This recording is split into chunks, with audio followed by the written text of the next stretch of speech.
சின்ன திரையில கலக்கிட்டு பிக் பாஸ் சீசன் 7ல போட்டியாளரா இருந்த நடிகர் தினேஷ் பண மோசடி பண்ணிட்டாருன்னு அடிதடியில ஈடுபட்டாருன்னு வந்த செய்தியெல்லாம் பொய்ன்னு ஒரு வீடியோல சொல்லியிருக்காரு. நெல்லை மாவட்டம் வள்ளியூர் பக்கத்துல தண்டையார் குளத்தை சேர்ந்த கருணாநிதிங்கிறவரு ஒரு புகார் கொடுத்தாரு. அதுல தினேஷ் கவர்மெண்ட் வேலை வாங்கி தரேன்னு 2022 3 லட்சம் ரூபாய் வாங்கினாரு.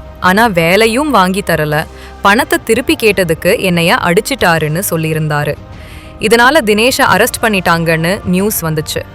கருணாநிதி என்பவர் அவரது மனைவிக்கு அரசு வேலை வாங்கி தருவதாக பணம் பெற்று ஏமாற்றி விட்டதாகவும், இத பத்தி நான் அவர்கிட்ட கேட்டதுக்கு என்னைய அடிச்சிட்டாருன்னு பொய்யான புகார் கொடுத்திருக்காரு.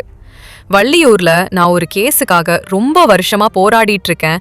அதுக்காக என் எதிர்த்தரப்புல இருக்கிறவங்க எனக்கு எதிரா இப்படி கூட்டி கழிச்சு பொய்யான புகார் கொடுத்திருக்காங்கன்னு சொல்லியிருக்காரு. இத வச்சு பார்த்தா அவரை கைது பண்ணாங்கங்கிற நியூஸ் சுத்த போய் யாரோ பழி வாங்கணும்னு இப்படி பண்ணியிருக்காங்கன்னு தினேஷ் தெளிவா சொல்லிட்டாரு.